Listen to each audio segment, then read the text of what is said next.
Before we begin, another week of a dismal, embarrassing, sleep-inducing, just god-awful, boring Monday Night Raw review.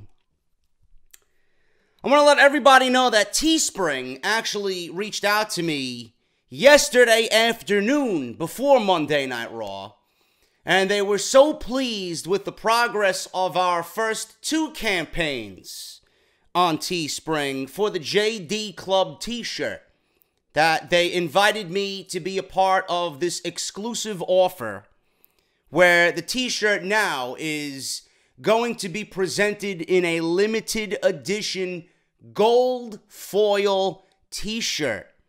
So if you guys missed out on the first two campaigns for the Team JD Club t-shirt, you can now get it in the ultra rare, ultra exclusive. After these 13 days, you will never see this particular design with the gold ever again. If you love what I do, if you're a fan of Off the Script, if you're a fan of the channel, if you're a follower and a subscriber on Twitter and here on YouTube, and you want to support the show, I urge you to go get this shirt. You got 13 days. You got 2 weeks to get this exclusive design, and if you order it now, you will get it before WrestleMania. So if you're going to New Orleans, if you're going to a party and you're staying local for WrestleMania and you want to represent Team JD in the gold foil, you will get it before WrestleMania. So make sure you guys go and get it today. I will leave you a link pinned at the top of the comment section below for the link to go to the official Teespring JD shop. Go get it today. Support Off the Script and support the podcast and the channel the very best way that you guys can, man. So thank you all so very much for your continued love and support. I did not get the Monday Night Raw review out last night because a lot of you guys actually came to me last week and said, JD, your reviews are a lot better the day after on Monday. So I did it again. We're going to see how we do today. And the numbers really don't, they're really not even affected, to be quite honest with you. So I might actually keep it on Tuesday for the foreseeable future. But what I did do yesterday for you guys, I gave you guys a little bit of extra content on the channel yesterday. We talked about this exclusive story that was broken by the Dirty Sheets podcast and Bill Bahati.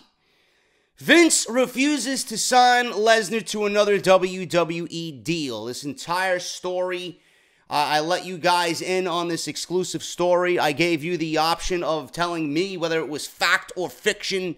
This really in-depth, detailed story, as if these guys were actually at the table waiting for Brock Lesnar to sign another WWE deal.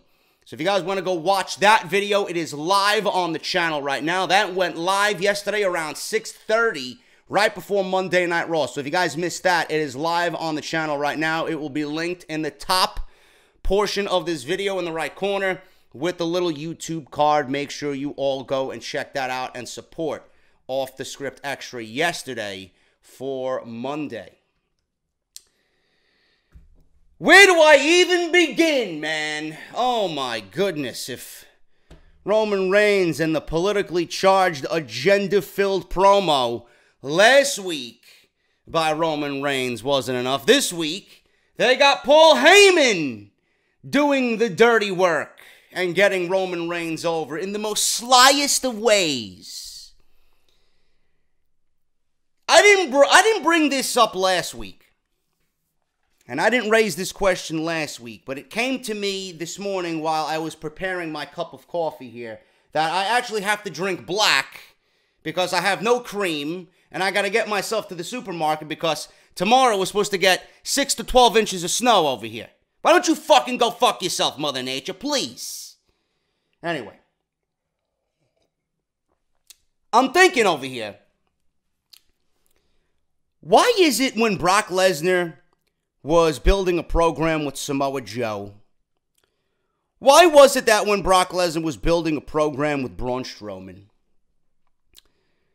why wasn't Brock Lesnar's part-time schedule and his lackadaisical attitude and his contract and his money and his care for nothing but money and his desire to really not be there or be the champion or show up and rather be in UFC, why wasn't these allegations brought to the table for Samoa Joe and Braun Strowman? But they have to be brought to the table for Roman Reigns.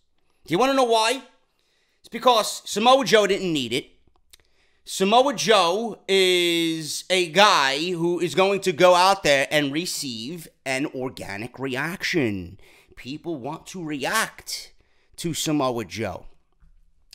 Braun Strowman is a guy that fans and people watching at home want to see. He doesn't need scripted verbiage and scripted agenda, politically charged agenda to push his initiative. He's going to go out there and people are going to want to see Braun Strowman because they want to see Braun Strowman. Organic reaction. He's going to get a reaction out of those people regardless. Now we get to Roman Reigns. Roman Reigns goes out there, and what did you hear when his music hit last night? Moans and groans, and when the music starts to die down and Roman's in the ring, you hear nothing but dead fucking silence. Roman Reigns gets no reaction. No matter how many fucking internet idiots want to bring that aspect of Roman Reigns to the table when they're arguing with me. Oh, he gets a reaction. He gets the wrong reaction. Just like I've been stating for the last 4 years, Roman gets the wrong reaction. He gets a reaction, but it's the wrong reaction. Now, if Roman was a heel, he'd be getting the right reaction. But these delusional fucks on social media, oh, he gets a reaction. He's a baby face, or what WWE is trying to convince us of. He's a baby face, quote unquote. And he gets reactions like a heel should be getting. That is the wrong reaction. Roman's a babyface, and Roman gets a reaction as if the fans are saying, please go away, I don't want to see you. That's the wrong reaction. Oh, but he gets a reaction. You fucking idiots. Do I have to educate you every single week? I will refute every fucking piece of bullshit that you have on Roman Reigns. You have nothing when it comes to an argument with me. Nothing. Last night, you got Paul Heyman coming out there, and Paul Heyman, did fantastic. Paul Heyman came out with the Universal Championship. He even came out with the Universal Championship. WWE had Paul Heyman carry the Universal Championship to the ring to get this promo, and more importantly and nauseatingly, get Roman Reigns over again through the title. If WWE sent Paul Heyman out there with the Universal Championship when Brock Lesnar was not scheduled to be there, their eyes and their mentality is, oh, we'll get Roman over through the visual of showing the fans how important the title is. And that's exactly what Paul Heyman did. I love Paul Heyman to death. If I had anybody to do an intro for my podcast, it'd be Paul Heyman. If there's someone that I'd model myself after and cut a promo like, it'd be Paul Heyman. If I want someone to be my advocate, I want Paul Heyman. Paul Heyman is the best mouthpiece in the industry. But last night, no matter how good he sounded, no matter how fucking Oscar-winning performance he gave last night, everything underneath what he said was nothing but the sound of Vince McMahon sucking Roman's dick. That's all it was. That's all it was. And I'm listening, and I'm piecing things together, and I'm like, I love what you're saying, I love how you're delivering it, but I just can't get invested. I can't sit there and get excited Just like I got excited when you and Joe were in the ring, or when you and Strowman and Lesnar were building to that program, even though the match was garbage. I can't get invested in anything you're saying right now. I even got invested in when you put down Jinder Mahal and called him this. The make-believe Maharaja? I got invested in that more so than what I got last night. What happened last night? We couldn't wait for Paul Heyman to get off the fucking television because we knew where it was going. How can I invest my time? How can I invest my WWE, fan, the WWE fan in me? How can I get excited about WrestleMania when we know that everything Paul Heyman is doing nothing but trying to put Roman over instead, or more so, Brock Lesnar, instead of Brock Lesnar? How can I listen to what Paul Heyman is saying and get excited when I know this entire storyline is politically driven agenda garbage with a very, very, very predictable outcome at WrestleMania? How can anyone get excited about this? The outcome is already in the bag. So why am I going to get excited for anything that Paul Heyman is saying?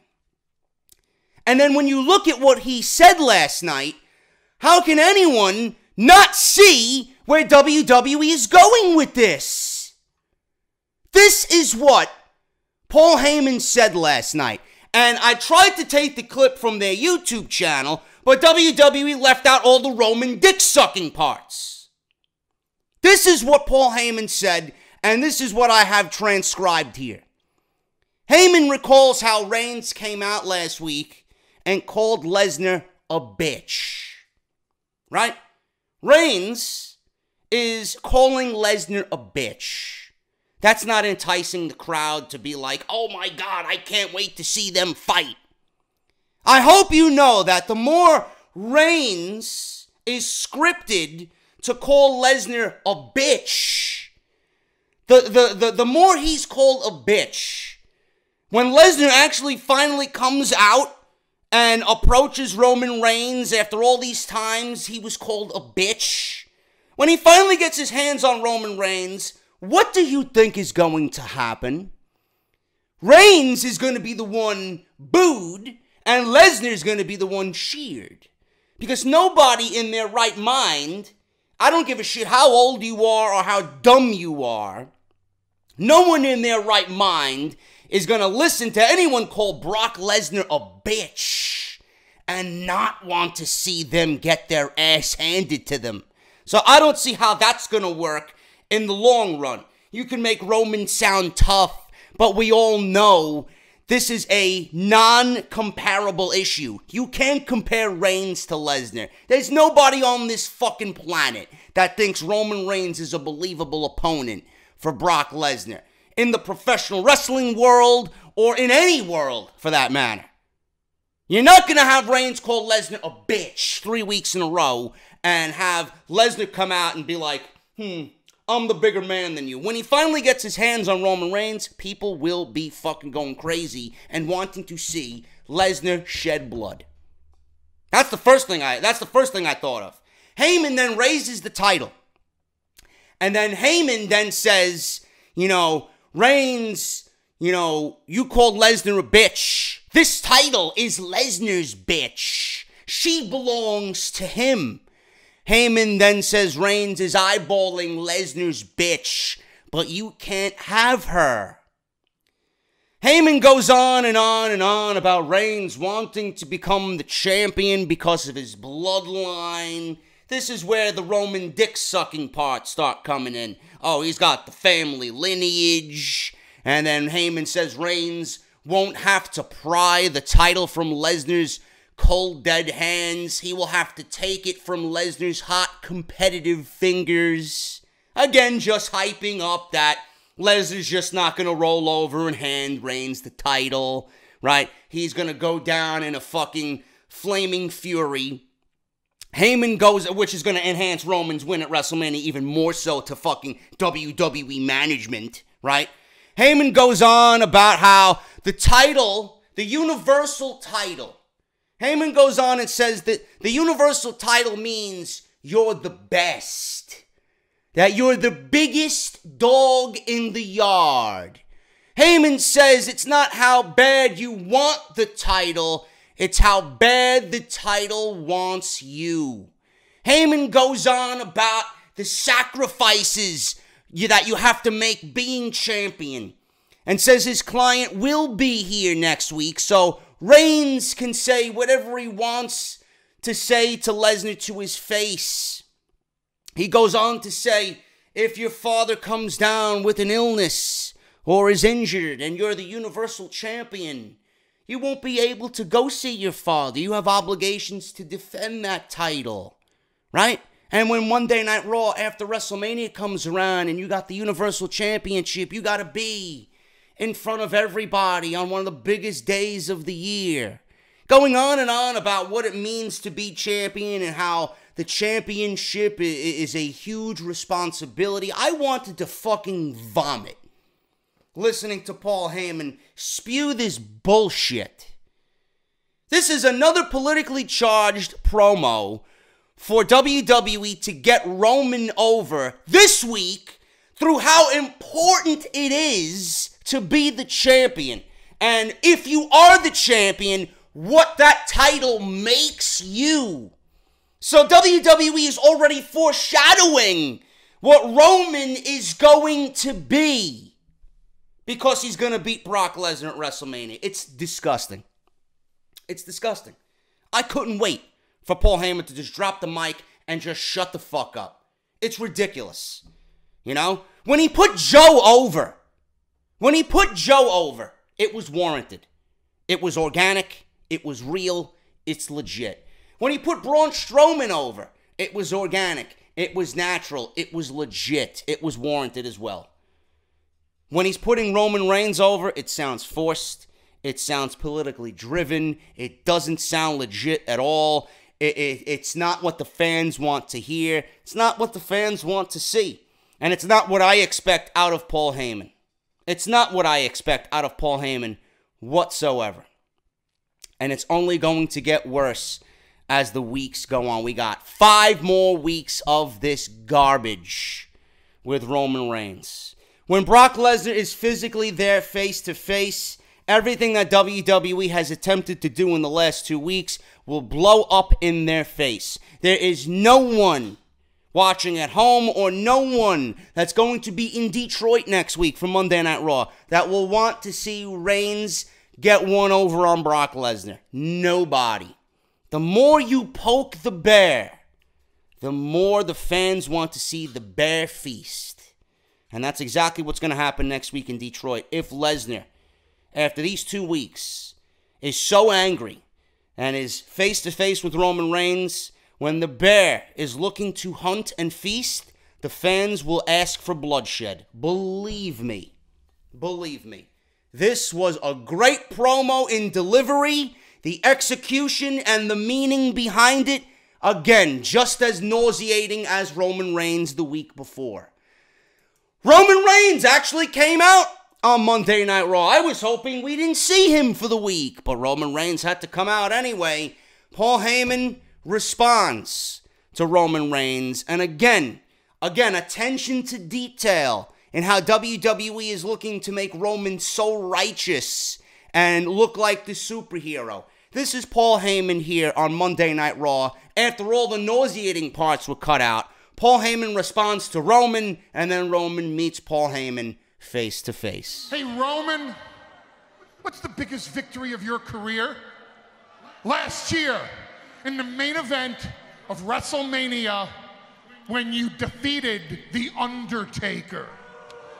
And props to you for doing so. One of only 2 men in history to beat The Undertaker at WrestleMania. And did anybody bring up the fact, even one person say, Roman Reigns beating The Undertaker didn't mean anything? The Undertaker only wrestled 1 time that year. No, nobody made that statement. You know why? Because if they did make that statement... I made that statement plenty of times. It meant nothing.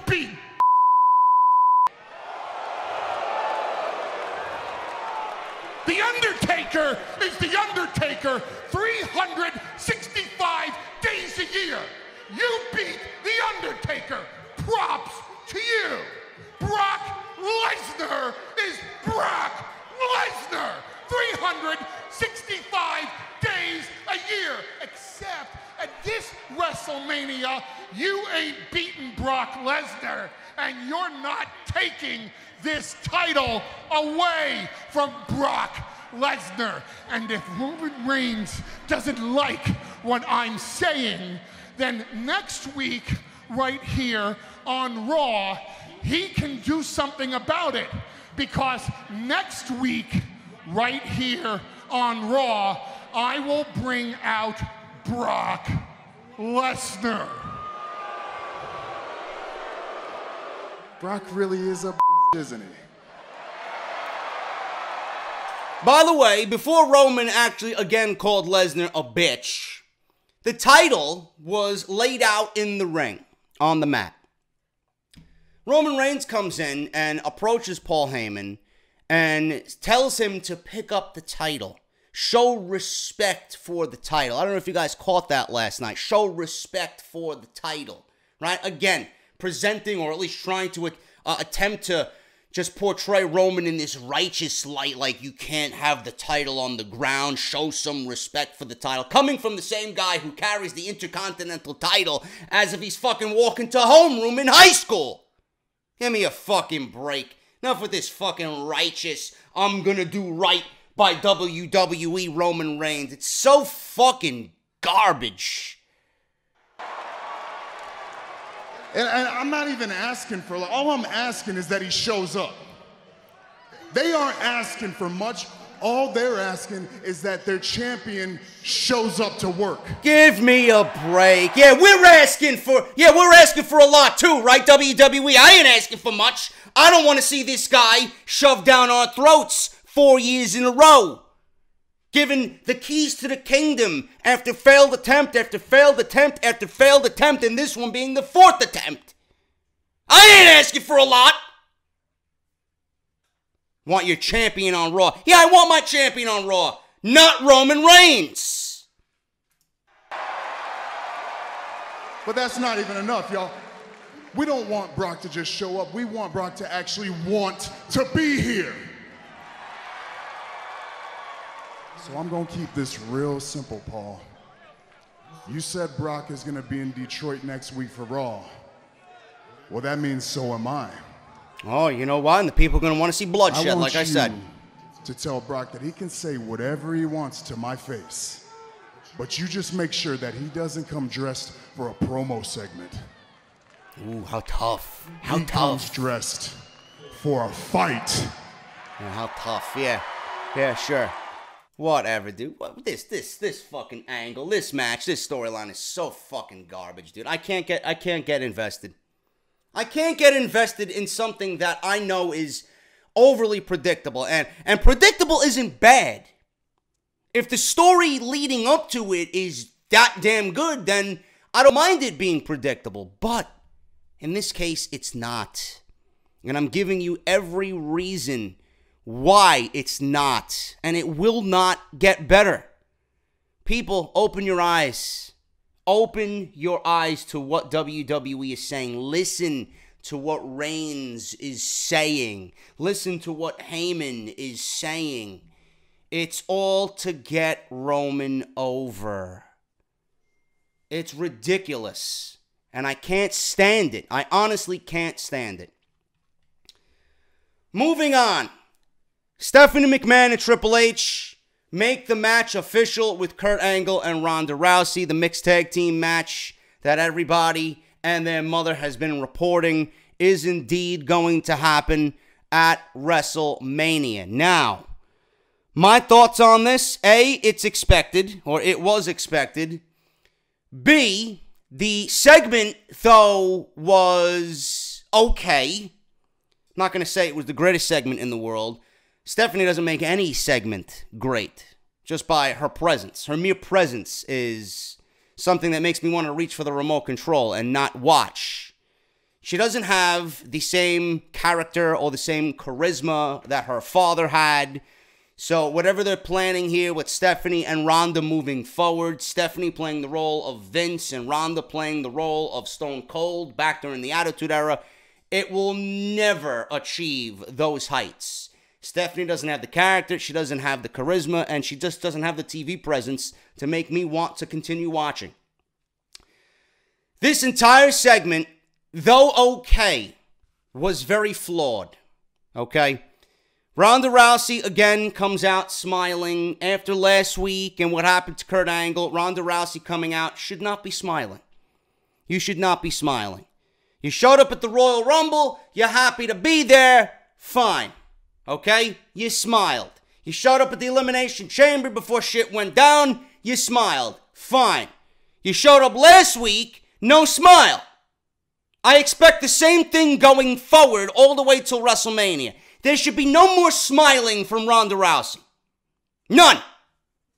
Stephanie tried to fucking slap the taste out of Kurt Angle's mouth. You interjected. No more smiling.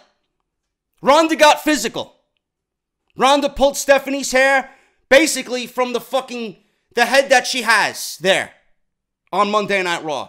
Pulled every fucking strand of hair, or at least tried to pull every strand of hair from her fucking scalp last night. It was great. Watching Stephanie McMahon get beaten, or at least attempted to get beaten, was fucking beautiful television. And I'll address that in a second. Ronda Rousey then giving Stephanie McMahon a fallaway slam looks sloppy as shit. Clearly, there was something that was supposed to happen, or at least looked like it was supposed to happen, and didn't happen. You know? I don't know if she was supposed to do a Death Valley Driver, a fallaway slam, an angle slam. I don't know what was going on, but there was a moment when she had Stephanie on her shoulders that she forgot what she was supposed to do and then just seemingly said, fuck it, I'm just going to drop her straight back. So it looked like it was somewhat sloppy. Stephanie McMahon is one of those characters on television that I fucking hate. And I legit hate because I don't want her on television. I think she makes every segment she's in that much worse. She is terrible. And I'm not talking about Stephanie in what she does in a business role or a backstage role. Stephanie on television is absolutely terrible television. But there's something about this that kind of reeks of old school.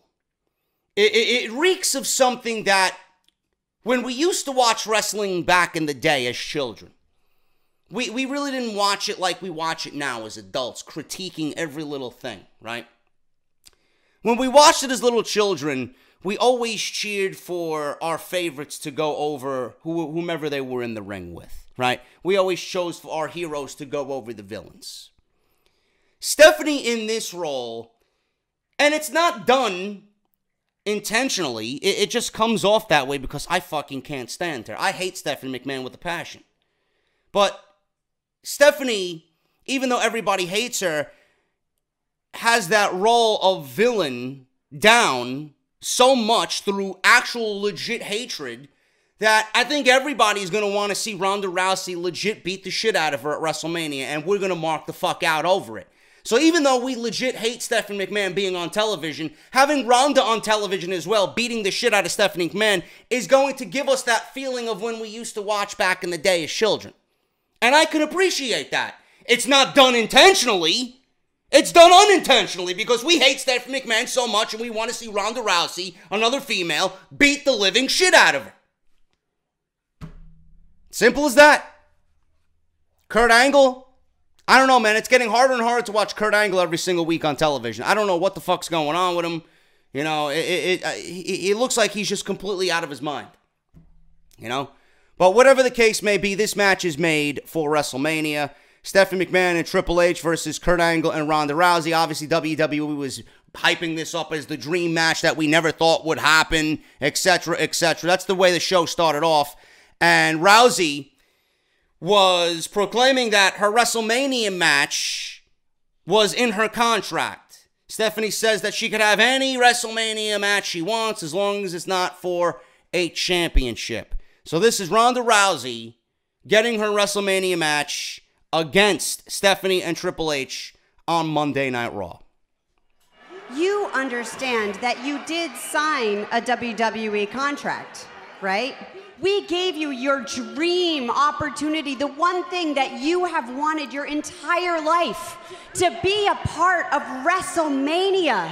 We're giving you your debut match on the grandest stage of them all, WrestleMania. It doesn't get any bigger than that. I legit hate her. You're it's right, so cringe. I really am so grateful. I can't say it enough ways. Thank you. Just speaking of that contract, it does say I get to choose my opponent for WrestleMania, right? Ronda still looks uncomfortable on the microphone, which is to be expected. You can kind of see her swaying back and forth. You can kind of just see, if you're watching at home, how nervous she still really is. I expect that to go away eventually, but, you know, you can still tell that she's nervous. She's not bad. She's not bad. I think she'll be able to handle herself if her demeanor is right. Angry Ronda. That's what I want to see. I don't want to see smiley, you know, waving and, you know, happy to be there, Ronda. I want to see Ronda coming to work wanting to fucking break arms. That's what I want to see. But you can tell that she's still a little nervous. I expect that to go away. Would she benefit from having Paul Heyman as her advocate, like reported? Absolutely. I'd love to see it. Is Ronda going to need Paul Heyman? That is a question that we really don't know the answer to yet. I think Ronda is good enough to handle herself. As soon as the nerves go away, I think she should be fine, but she's still a little nervous right now.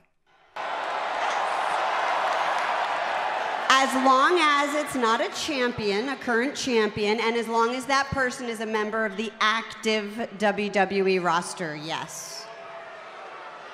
Okay. Well, then, the person I want to choose for my WrestleMania match. Oh, wait. We're going to hear who Ronda is going to face at WrestleMania. Kurt, I think we need like a big drum roll or something. This gets better and better. Here we go. Yeah, here we go. Here's the drum roll. Oh, God. You. She didn't even wait for the drum roll.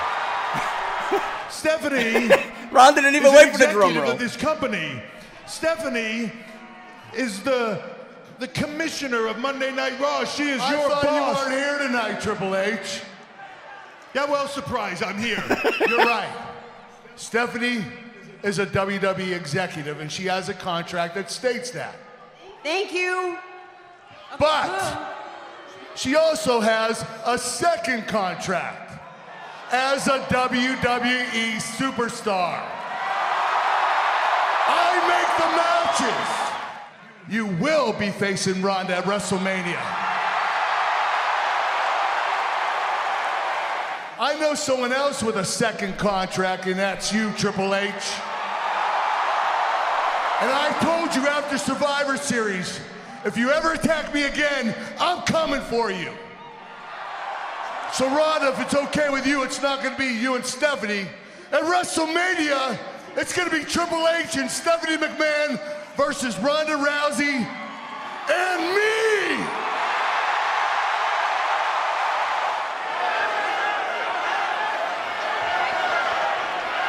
Oh, wait a minute! So then Stephanie goes to slap Kurt Angle. Ronda blocks it. Hold on. Whoa. Hey, nah. Calm down now. This doesn't need to go this way. Ease on the fingers there. We're just gonna get out of here. It doesn't need to go down this way. And then Triple H makes sure Stephanie gets out of the ring safely, and then he attacks Kurt Angle. And down goes the game! Angle was ready tonight. Tries to get him in the ankle lock. Oh, with Triple H looking for the ankle lock. That's the COO. You can't do this, Kurt. Ronda looking on. He's doing it. Stephanie comes from behind with a weak-ass forearm. Weak-ass forearm on Ronda. I don't know if that was a good decision, Stephanie. She only bounced for a second. Stephanie runs away. And now Stephanie running away from Ronda Rousey.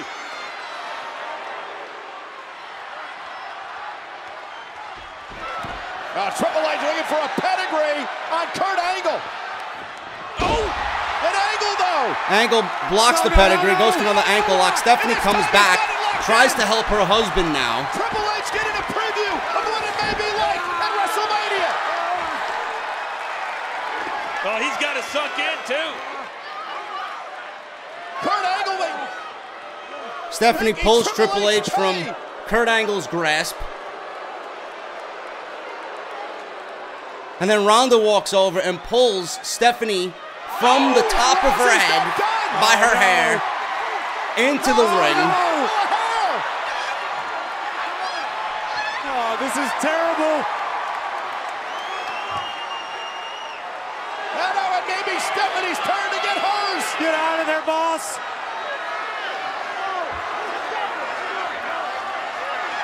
Ronda Rousey's not playing.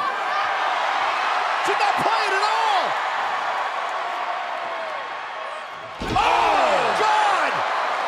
Crushing Stephanie. Fallaway slam on Stephanie McMahon to end the segment, man. I mean, the announcement everybody was excited for. It was expected if you guys have been listening to the podcast and anybody else really for that matter. But the segment, though it did its job to get everybody excited about the match, did kind of come off sloppy. It wasn't perfect. Ronda's still, getting comfortable in her new role. Stephanie is just god-awful.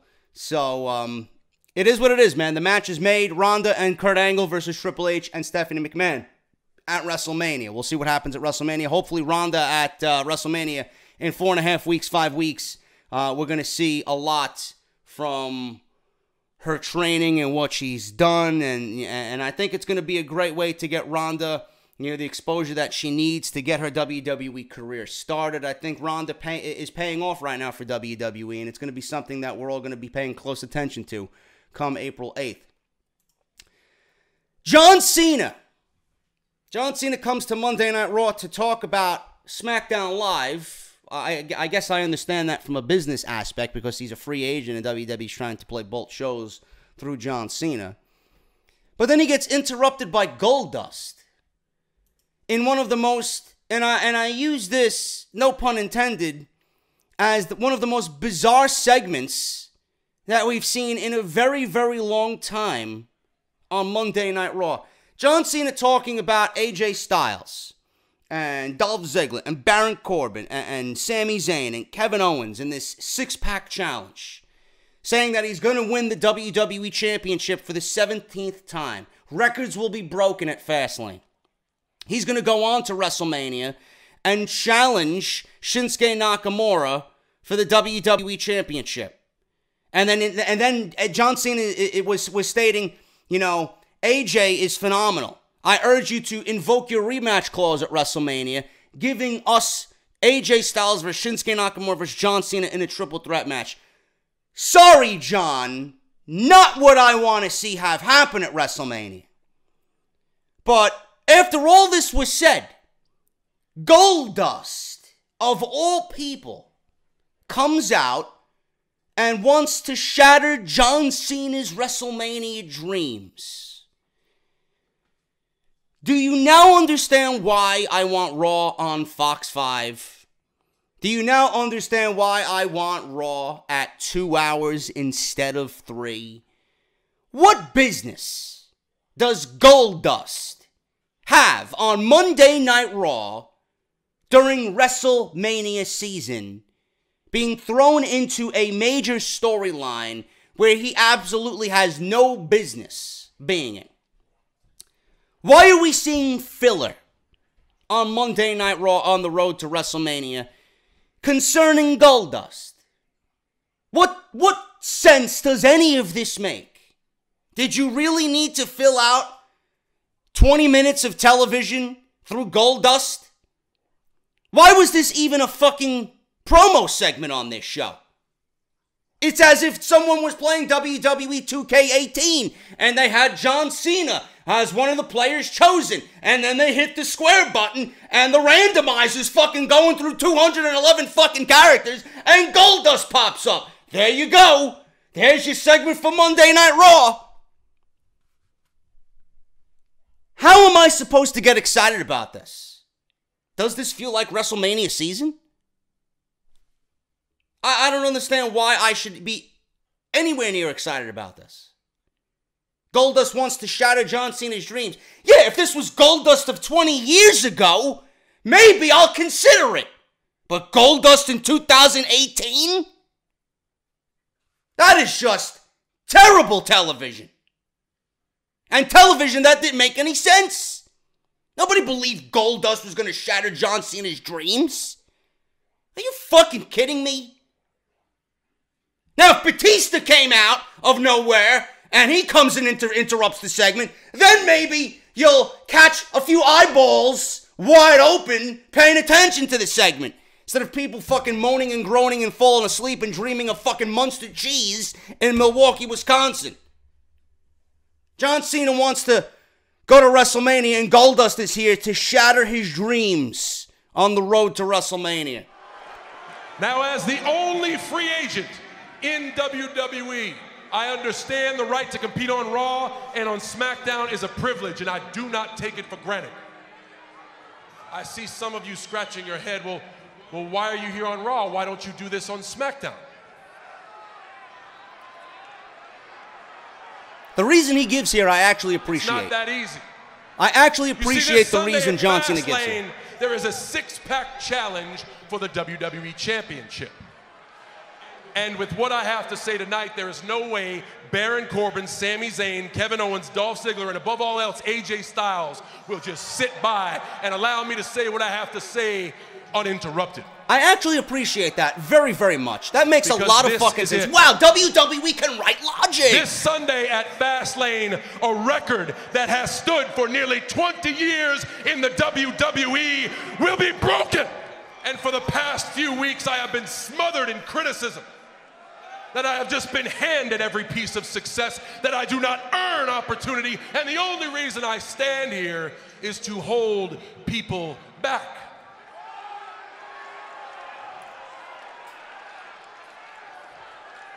I was not given success, I was given a chance.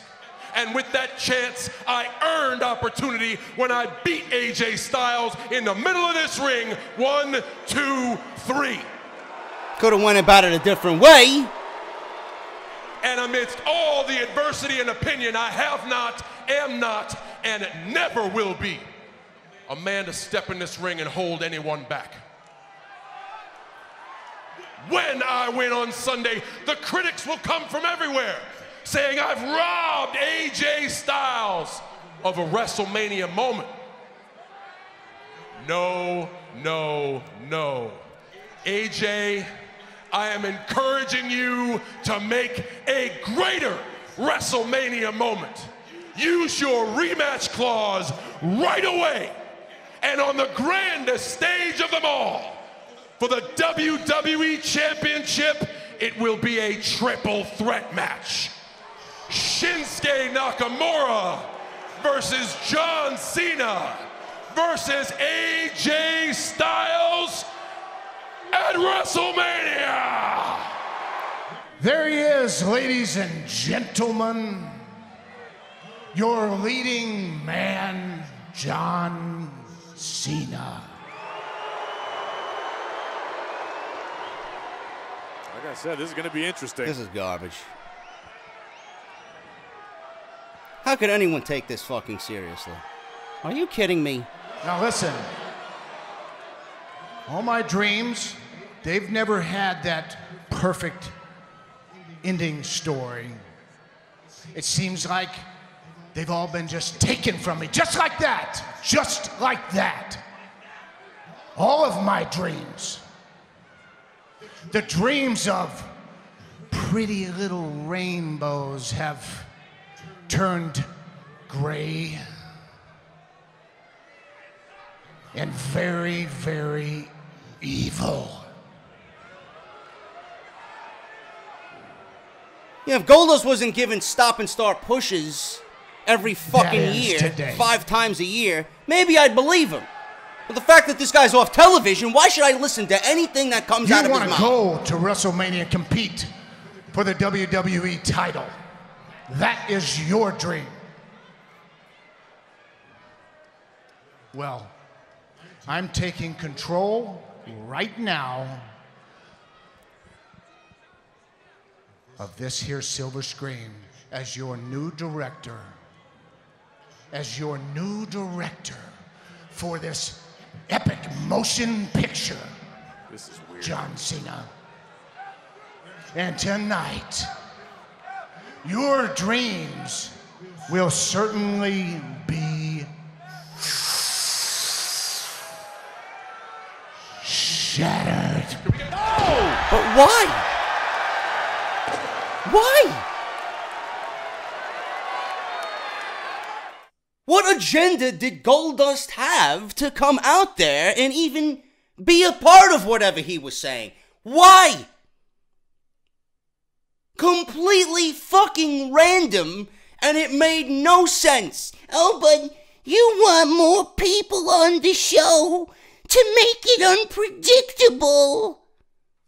You want WWE to utilize their roster.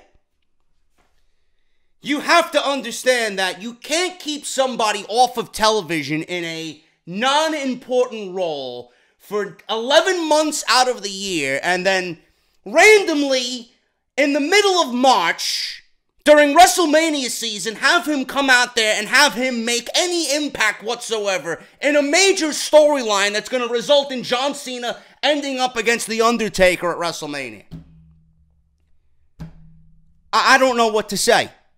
It's as if WWE just gave up on this portion of the show and be like, yeah, let's just throw fucking Goldust in there and just let's fill out 20 minutes, 25 minutes of television to get us to the next portion of the show. It's ridiculous. This is why. You want the perfect example as to why I want Raw to go back to 2 hours? If Raw was 2 hours, this came on at almost 9:30. If this show was 2 hours, this would not have been on the show. Simple as that. Raw needs to be 2 hours. Quality over quantity. Do you see how they fill their 3-hour program? Fucking irrelevant, illogical, waste of time garbage. Trash. Didn't make any impact as to what John Cena's going to do on SmackDown tonight. Had no impact on the implications of the six-pack challenge. Had no implications on John Cena going to WrestleMania. He ended up losing in like 2 minutes, Goldust. So what was the fucking point of having him go out there other than getting embarrassed? So fucking ridiculous, man. Speaking of being embarrassed, Nia Jax again loses to Asuka for the 3rd time this year. I want to throw a fun fact out there for you people because I actually went and Googled Nia Jax win-loss record 2018. Do you people know that Nia Jax has 1 win? 1 win all year over a jobber by the name of Vanessa Ford. 1 win. 1 win. A, how am I going to take Nia Jax as the irresistible force in the women's division? B, how am I supposed to take Nia Jax as the monster of the women's division? C, how am I supposed to take Nia as a #1 contender for the Raw Women's Championship when she's won 1 fucking match all year? Before that, with the 6 or 7 stop and start pushes that you gave her, why should I have invested my time in Nia when you yourself have invested nothing but inconsistencies to Nia Jax's character? Yet I'm supposed to care about Nia Jax sitting in the back after losing to Asuka for a 3rd time. I'm supposed to have some sort of remorse for Nia Jax, right? I'm supposed to be watching as Alexa Bliss is making Nia Jax cry on Monday Night Raw because she's a loser.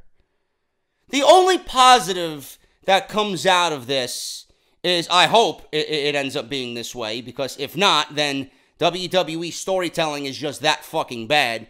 The only positive that I see coming out of this is that it eventually turns Nia Jax into a babyface. And they're going to need Nia as a babyface if indeed Alexa is going to play the heel at WrestleMania. But why? Why should I believe in Nia Jax after all the facts I just presented to you right now? Why? Why should I look at Nia Jax as the #1 contender for the Women's Championship, if indeed Asuka does go on to challenge Charlotte for the SmackDown Live Women's Championship, what gives Nia the deserving honor of challenging Alexa Bliss for the Raw Women's Championship after she's only won one match this year and lost to Asuka 3 fucking times? In what sick and twisted, demented reality does that warrant a Women's Championship match at WrestleMania? Are we playing WWE 2K18 where we could just throw anybody into a Women's Championship match? Or are we booking a legit show in real life for WrestleMania? I'd love to know why Nia should be taken seriously after anything I just presented to you. I would love to know why Bayley or Sasha wasn't given the Women's Championship to enhance what I could already tell is at least a storyline that has history, has meaning, and has far greater importance than whatever Alexa Bliss is trying to do. At least it involves 2 characters in which I am emotionally invested in. Why isn't that for the title? You haven't already built foundation there from their days in NXT. Granted, WWE dropped the ball for the first couple of years with Sasha and dropped the ball all of last year with Bayley, but at least there's history there. At one point or another, we actually cared about these characters. And now that WWE is giving us these characters in a storyline that is somewhat familiar with what we've seen in NXT, I want to see it play out, and the Women's Championship would only enhance that. It would enhance Bayley if she won the championship at the Elimination Chamber, instead of giving it again to Alexa Bliss. Alexa Bliss has done nothing for Monday Night Raw as his champion. She's just as bad as Nia Jax. Why wasn't Bayley given that spot to win the championship, cut the promo, have Sasha sit on the Elimination Chamber steps, listen to this garbage coming out of Bayley's mouth, all this rice and bullshit, and then turn heel on Bayley right there? Why? Everything else leading up to that would have been fucking the cherry on top of the cake. Everything. Bayley just jumping off the ring apron, not accepting the hot tag from Sasha Banks. Last night, Sasha comes for a hug, and Bayley rejects a hug. Something as simple as that would have had all that much more meaning. Why are we getting Nia, who lost 3 times in a row to Asuka and hasn't won more than 1 match this year, presented as a contender for the championship? Why are we getting Alexa Bliss, who's done nothing for this division since last year? WWE's priorities are all fucked up right now with the women. All fucked up. I don't get how anyone booking this show can deem Sasha and Bayley beneath what Alexa and Nia are doing right now. Alexa and Nia's segment last night was so bad, I had to look away. I'm supposed to believe in Nia Jax because she starts crying after Alexa Bliss is just cutting her down. You deserve to be the women's champion. You deserve to be at WrestleMania. I know you were bullied in high school and you were shamed and all this other bullshit, and I gotta see Nia Jax crying. Yeah, after all the losses and the 1 win this year and all the failed attempts to be someone important in the women's division, now you're gonna present Nia crying? Now I'm supposed to take her seriously now, right? I'm supposed to feel some sort of sympathy for Nia Jax because she can't get the job done. Get in the back of the line and do what you gotta do just like everybody else. Win and work. Crying ain't gonna get you to WrestleMania. Fucking ridiculous. WWE bypasses the much more important story with Bayley and Sasha Banks to give us fucking teary-eyed Nia Jax and Alexa Bliss, who's done nothing. Alexa Bliss, who is well past being the Raw Women's Champion. Get that title off of her and put her in a program, or put it in a program with meaning. WWE dropped the ball again, and I just don't give a shit about this. Pre-show garbage. Alexa Bliss versus Nia Jax is nothing but a pre-show match at WrestleMania. If that is on the main show, God, does it make the main show that much more worse. I can't understand why anybody would give a shit about what we're seeing with Alexa Bliss and Nia Jax. I just can't. Same thing with the Bar. There's no tag teams on Monday Night Raw. Why should I give a shit about the fucking Bar and their road to WrestleMania? WWE dropping the ball again. They got no teams on this show. No teams. Slater and Rhino might as well be on the unemployment line. You got the Revival. They are ice fucking cold. Ice cold. The Revival, I'm sorry to say, I love Dawson and Wilder. They are trash on Monday Night Raw. I could not give a flying fuck about the Revival on Monday Night Raw. If a team needs to move and switch brands come this draft this year, the Revival is certainly one of those teams. Get them away from Monday Night Raw. I'd put them back down in NXT, to be honest with you. This team has done nothing since being called up from NXT, and that is in itself a fucking crime. The Revival were being heralded as the greatest tag team on the planet when they were feuding with DIY. Now look at them. Not even a peep from anybody about how good the Revival really are. The Bar beats the Revival last night on Monday Night Raw. They booked this match on Monday Night Raw. If the Revival beats the Bar, they get a championship match at WrestleMania. This is what we're resulting to get a championship match at WrestleMania. Why would I care about that title if it's just willingly being given out to any random team for WrestleMania? Do you see now how detrimental this division really is, or how detrimental having no teams in this division really is? The Bar has beaten everybody. So the Bar just beat the Revival. Why would they be anywhere near WrestleMania on April 8th? So at this point, who does the Bar have? Unless you're setting up a garbage and overly predictable triple threat match between the Revival, the Bar, and Titus Worldwide. Or Fatal 4-Way. Why don't you just include the club? Fatal 4-Way. Didn't we see a Fatal 4-Way match last year? Are you really going to book a Fatal 4-Way Tag Team Championship match on Monday Night Raw again this year? You know? At this point, they should just run with the gimmick of the Bar having no competition. They beat Titus Worldwide. They beat the club. They beat the Revival. There really is nobody else. Matt Hardy's obviously going to be busy with Bray Wyatt at the Hardy compound. So that doesn't leave the door open for Brother Nero to come on in and team with Matt Hardy and challenge the Bar. The Bar has nobody. Is WWE going to go out and sign some free agent team that we don't know of and bring them on into WrestleMania? Right?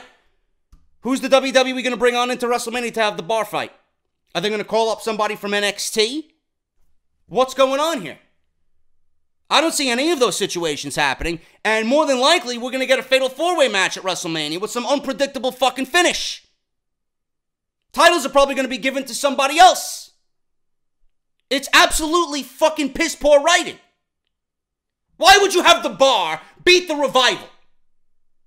If the Bar and the Revival was your plan for WrestleMania, then you should have stuck with that plan.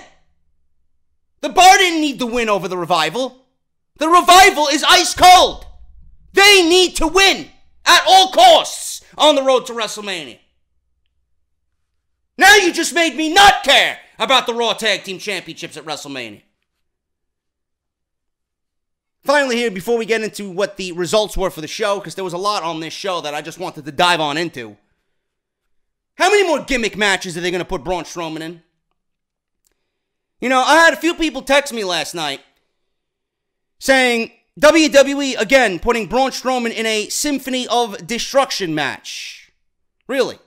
I hope Dave Mustaine of Megadeth was watching, because he would have been smiling from ear to ear with all the Megadeth references and innuendos on last night's Raw. How many more gimmick matches is WWE going to hide Braun Strowman behind? Are they really hiding something? When was his last one-on-one match I don't even remember anymore. I can't even think back. I think, what was it really, the Lesnar match? His last one-on-one match? It seems like every week Strowman is either in some obligatory fucking let me destroy something segment or is in some fucking gimmick match. How many times is WWE going to hide Braun Strowman behind a gimmick situation? Symphony of Destruction.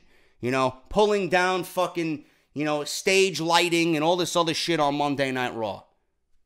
Being put in a dumpster. Ambulance matches. No DQ matches. Last man standing matches. Breaking steel cages. Elimination chamber matches. You know? How many more situations do they have in their bag of tricks for Braun Strowman? It's going to run out eventually. I'm not saying that I didn't enjoy what happened on Monday Night Raw last night with Braun Strowman and Elias. I'm not saying that I don't enjoy Braun Strowman in what he's doing. I'm just saying that, you know, I think we should start paying a little bit more attention as to how many gimmick matches they put Braun Strowman in. It's campy, it's cheesy, and it's a little bit ridiculous. The guy's a professional wrestler. He's not a fucking circus act, okay? I don't want to see him destroy shit every single week. Sometime you're going to have him get in the ring and actually perform and wrestle. What happens when he becomes the Universal Champion? Is he going to fucking be putting a gimmick match every week, every month to hide the greenery that exists behind the fence? Come on, man. Braun Strowman has been great. I don't like that Braun Strowman doesn't have a direct path for WrestleMania. I don't like that Braun Strowman is a plan B behind Roman Reigns after what Johnny Bravo might unveil today. Braun Strowman's a plan A. Braun Strowman has been Raw's A player. And you can start putting Elias in that sentence as well. Elias, right now, to me, is ahead of Roman on Raw. Elias is more must-see than Roman. Elias is actually outselling Roman in merchandise. Yet, the wrong man is in the main event. Of course. Of course. What is Braun Strowman doing at WrestleMania? WWE has all these WrestleMania matches being announced on Raw last night. What's Braun Strowman doing at WrestleMania? What's Elias doing at WrestleMania? Can someone answer that question for me? Just pay a little bit more attention as to what they're doing with Braun Strowman. Triple threat matches, fatal four-ways, all these gimmick matches. When was the last time he's had a one-on-one match? Symphony of Destruction. Give me a break. Anyway. Those are all the top stories coming out of Monday Night Raw. Again, please subscribe if you guys have enjoyed the video up until this point. Hit that subscribe button, turn on the bell. Twitter at JDFROMNY206. Make sure you guys go and get that gold foil Teespring t-shirt, JD Club at teespring.com. Link will be down in the comment section, pinned by yours truly. Go get it today. Make sure you guys check out Off the Script Extra from yesterday as well, detailing a exclusive story by the Dirty Sheets podcast on Brock Lesnar and why he walked out of WWE last week on Monday Night Raw. Asuka versus Nia Jax. This one, they tried to make Nia Jax look strong by not giving up and trying to fight off the armbar. The armbar was too much. The armbar was too much in the end. Nia almost killed Asuka in this match, mind you, with some variation of a modified airplane spin. Had her almost in a reverse razor's edge position. Started spinning her around and then just dropped her face first. Looked pretty brutal. Asuka then gets a Shining Wizard on her. Back and forth. Jax ends up catching Asuka with a devastating Samoan drop. Asuka kicks out. Jax then goes for the big leg drop. Asuka moves out of the way. And the arm bar is applied. Nia Jax tries to muster some power up, gets back to a vertical base, throws her into the corner, starts bashing her against the turnbuckle. Nothing seems to be working. Asuka still has the hold locked. Jax goes down again. Jax tries to power out again, but Asuka just brings her back down to the mat, hold still locked in. Jax taps. She tapped out. And I'm supposed to take her as a serious contender for the Women's Championship on Monday Night Raw. Nia Jax taps out for the finish. Asuka wins, as she should, for the remainder of 2018. The Revival versus The Bar. Again, I don't know why the Revival lost here. They're ice cold. Ice cold. Nobody gives a shit about the Revival. The Revival need to go away for a little bit and just show up on SmackDown and just attack whomever the tag team champions are over there. Revival versus The Bar. This one didn't last long. Scott Dawson climbs up to the top rope, hits a beautiful superplex on Cesaro. Dash follows up with a frog splash. 2 count. Revival cannot believe that Cesaro kicked out. Dawson then tags back in because he wasn't the legal man. Tags back in, double team on Sheamus, but Sheamus nails Dash with a bro kick, sends him to the floor. Dawson fights off Sheamus, but Cesaro grabs him for a neutralizer, and Cesaro covers Dash Dawson for the win. So he gets the neutralizer on Dawson, and he covers Dawson for the pin. Why would I want to see the Revival anywhere near the Raw Tag Team Championships at WrestleMania? I hope we don't get Multi-Man Mania on April 8th. Goldust versus John Cena. This one was quick. Goldust really didn't do much. He tried to fight off John Cena, but in the end, John Cena got the 5 moves of doom, made his comeback, shoulders off the ropes, the suplex, the 5-knuckle shuffle, attitude adjustment for the win. Makes you wonder why this segment even fucking happened if that's all that they were going to do with Goldust. John Cena wins in a completely waste of time garbage match on Monday Night Raw that added nothing to the road to WrestleMania. Kurt Angle was backstage on the phone. I don't know who he's always on the phone with. When Elias walks in with the guitar, Elias suggests that Angle cancel the Symphony of Destruction match. Elias heard that there will be instruments placed around the stage and the ring to be used as weapons, and he believes music should bring people together, not tear us apart. Angle thinks about it for a second and says he's not canceling the match. Angle says it's up to Elias what happens out there tonight. Angle makes it now not only a Symphony of Destruction match, but a Falls Count Anywhere Symphony of Destruction match. Bayley versus Eva Marie 2.0. Mandy, there's nothing about this. Why is Absolution still together? Can someone please tell me? Why is Paige out there with a microphone? I don't care what you have to say. Why is Paige by ringside? She doesn't make them better.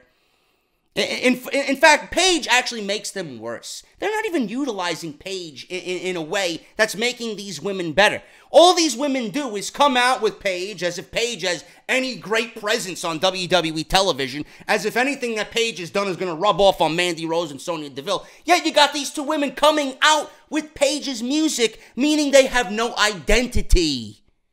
They're not Mandy Rose and Sonya Deville. They're Paige's lackeys. That's all they are. Until you break them away from Paige, who is unimportant now, being that she retired, these women will go nowhere. Mandy Rose and Bayley, I was lucky if I picked my head up from Twitter on my phone 1 time during this match. I don't care. Mandy Rose is garbage. You are not going to get me to care about Mandy Rose at this point. Seriously. Bayley wins with a roll-up. Most of this match was Mandy Rose just punching away with a headlock on the mat. She got 1 move, which was a high knee. That looked pretty good. Mandy Rose has talent, but as of right now, she's much better than Eva Marie, by the way. Looks like Eva Marie, but Eva Marie moved like she looked like she was in quicksand. But again, there's no reason for me to care about Mandy Rose, is my point. Bayley with the win here, roll up. DeVille got on the apron for a distraction. Rolls her up for a 2 count. Bayley then rolls Rose right back up for the pin. After the bell, Mandy Rose and Sonya Deville immediately double team Bayley. Sasha Banks runs down to make the save. Absolution retreats. Sasha then raises Bayley's arm, and Sasha's music hits on the PA system.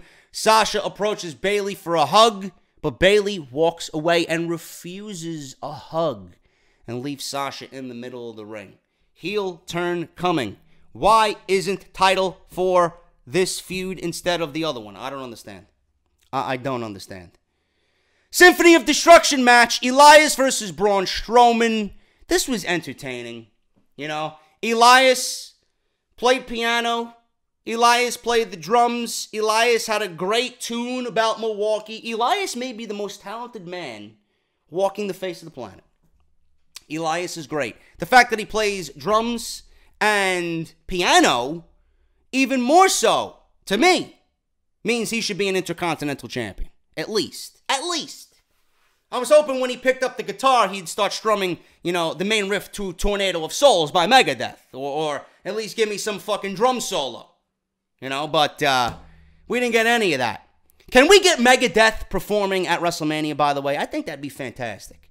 I'm not a big fan of the music performances at WrestleMania or the vast video package that we've seen. If we get Megadeth at WrestleMania and give them a 3-song set, I think that'd be fantastic, man. You know, instead of this fucking trash that WWE books every year, these no-name fucking artists, where they get them from, I have no fucking idea. Get Megadeth at WrestleMania. This was actually pretty entertaining, man. Elias plays the piano, plays the drums, plays the guitar. He then asks JoJo for his regular introduction. The lights go out, right? He was going to sit in the middle of the ring, but with the lights out, he tried to sneak out of the arena. So Elias, not only talented, but he's smart as well. So when the lights came back on, the camera seen him leaving the arena. So he got to the backstage, he went to the parking lot, got in a limo, and tried to drive away. He put the limousine in drive, couldn't go anywhere because Braun Strowman was waiting for him in the parking lot. He was lifting the back of the limousine so that Elias could not drive away. So Elias looked back. He seen Braun Strowman there. He got out of the car, ran back into the arena. Braun Strowman followed him. And again, I say it every week, I would not want Braun Strowman running behind me, chasing me from behind. This was very entertaining, man. I mean, this was all Braun Strowman. This was all Braun Strowman. The match lasted maybe 1 minute in the ring. Elias tried to chop block Braun Strowman. He got him down on the mat, delivered a beautiful elbow drop off the top rope for a 1 count. But this was all Braun Strowman, man.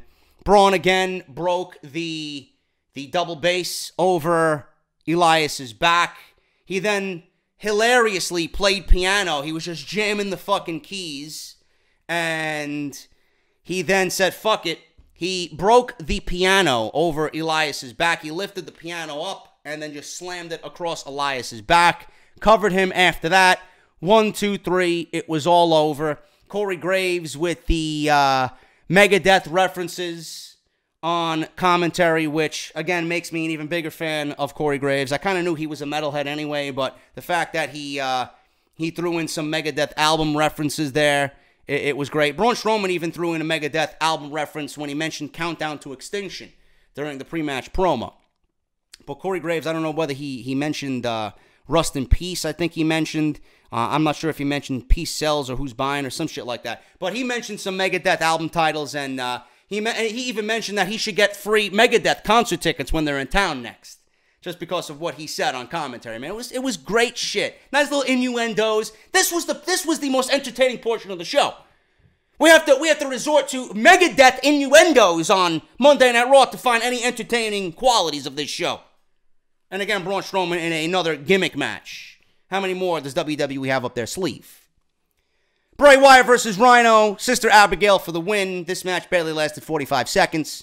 After the match, Matt Hardy comes out on the Titantron and invites Bray Wyatt to the Hardy compound for not just the final deletion, the ultimate deletion. Let me fast forward this. I didn't think they were actually going to put the match in there. There you go. Over. JoJo's fat ass, man. Not wasting any That's time. right, honey. Have that fat ass announce me as the winner, man. I know you can hear me, man. I know you can hear me, man. Come out and show your face, you coward. Come out and show your face, man, as I hide behind JoJo's fat ass, man. The final deletion is far from over. The final deletion is going to take place in my hotel room as JoJo. Show your face, man, I promise you. Oh. Yes. Bray Wyatt, I concur. The Great War is far from over. But if you wish to clash once again, it cannot be contained inside the mortal realm known as WWE. There is only only one battlefield that is worthy of such cosmic combat.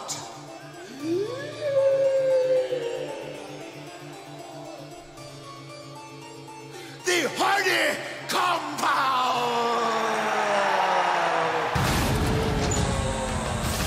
So, we have this promo here where we see Vanguard 1, we see Skarsgård, and it's filmed. Rebby actually tweeted on Twitter last night that she filmed this all on Tuesday. This is not TNA footage. For annihilation! And Bray Wyatt, if you dare, prepare yourself for the ultimate deletion!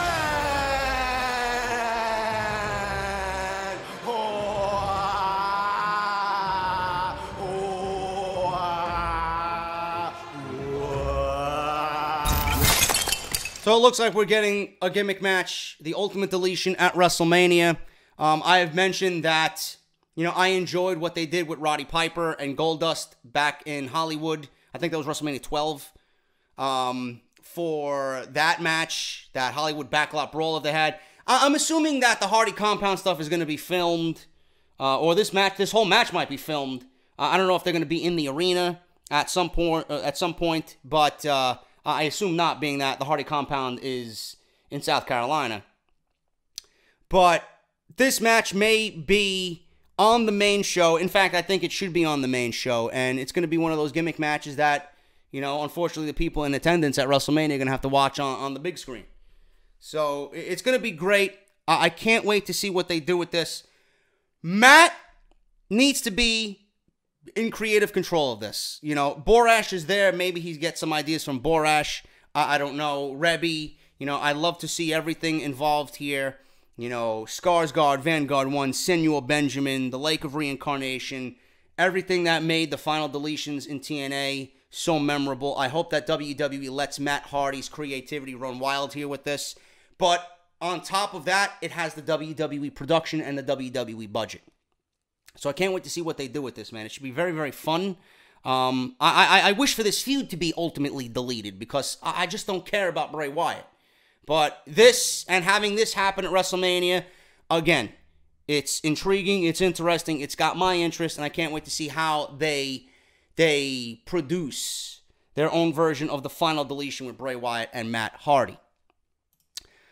The Miz introduced the Mizzies. And I really didn't care for this either. The Miz, the WWE and their obligatory, well, the Oscars happened last night. Let's get that mainstream attention and do something that the mainstream did with the Mizzies. Well, because the Oscars happened the night before, that doesn't mean you have to have some sort of your own award show on Monday Night Raw with the fucking Mizzies. WWE trying to remain relevant. Nobody gives a shit about the fucking Mizzies. I don't give a shit about the Oscars. Just do your own thing. First category was Superstar, who is best at patting themselves on the back. Nominees are Seth Rollins for bragging about his lengthy performance in a match he lost, Kurt Angle for finally being a good father to Jason Jordan after 29 years, and Finn Balor for holding the Universal title for less than 24 hours. And the winner is a tie between Balor and Rollins. Miz says that they will not be able to accept their awards because they weren't invited to the Mizzies. The next award was Worst Decision by a Raw General Manager. The nominees are Kurt Angle for bringing his bastard son to Raw, Kurt Angle for letting Seth Rollins and Finn Balor into the Elimination Chamber match, and Kurt Angle for failing to name a WrestleMania opponent for The Miz. The winner is Kurt Angle. Who else would it be? Miz says Kurt cannot accept the award because he's too busy sucking up to Ronda Rousey. Miz says having a Mizzy on your record will help when he's out of a job the day after WrestleMania. So The Miz says it's now time where he takes a break for a Lifetime Achievement Mizzy. Miz says the award goes to the man who is a workhorse for WWE, the man who is 55 days away from breaking Pedro Morales' record. I don't see how. Combined days? This is what we do now. We combine days from two failed title runs. That's what we're doing. Out comes Seth Rollins. Rollins says the good people of Milwaukee were begging for someone to interrupt The Miz because all he's doing is dragging the show down. Out comes Finn Balor to stand next to Seth Rollins on stage. Rollins asks Balor if he's done and says that's 2 weeks in a row now that you interrupted me. So They played into this fact even in the match that was booked next. Balor says he's not here to follow in Rollins' footsteps. He's here to do one better. Miz interrupts and says neither of them deserve to be his WrestleMania opponent. Miz runs them both down for being losers. Miz then proposes a 3-on-2 handicap match against them and the Miz-Tourage. So that match was made, and all this match was pretty much one outdoing the other, or at least trying to outdo the other. It's going to be a story of Rollins feeling like Balor's trying to outdo him, and Balor feeling like Rollins is going to try to outdo him. Which means at WrestleMania, The Miz is going to be the odd man out, because I don't expect The Miz to walk out of WrestleMania the Intercontinental Champion. So after this, we had Balor and Rollins win, obviously. You know, Balor ends up launching himself into Axel and Dallas. He takes both of them out. Balor with the sling blade on The Miz. Balor with the big drop kick, the hesitation drop kick that he's known for. Balor goes to the top rope for the coup de grace. Rollins tags himself in. Instead of the coup de grace, we got the curb stomp on The Miz for the win. After the match, Kurt Angle came out and announced that a triple threat match would indeed be taking place at WrestleMania for the IC title. WrestleMania 34, we'll see Balor versus Rollins versus The Miz for that Intercontinental Championship. So we got WrestleMania matches announced on this show. The IC title match is named, and the mixed tag team match with Stephanie and Ronda with Kurt Angle and Triple H was also made official on Monday Night Raw. And then obviously the ending of the show seeing Paul Heyman and Brock Lesnar not being there, obviously, with Roman Reigns coming out to confront Brock Lesnar. We talked about that in nauseam at the start of the show, and that was Monday Night Raw. That is it, guys. That is your Monday Night Raw review. Hope you enjoyed it. Let me know what you think down below. I'm going to get out of here. I got some stuff to attend to, being that we're going to get 6 to 12 inches of snow tomorrow. I'll see you guys tonight for SmackDown Live. Make sure you all get your t-shirt, man, pinned at the top of the comment section below. Make sure you check out Off the Script Extra yesterday with that Dirty Sheets exclusive story about Brock Lesnar and why he walked out of WWE. And I'll see you guys tonight for SmackDown Live. Apparently, WWE's already booked AJ Styles versus Dolph Ziggler for the main event of SmackDown Live. We're heading into Fastlane. I'll see you guys tonight for SmackDown. Until then, hit that thumbs up, and I'll see you tonight for more great content right here on the channel. I'll talk to you later.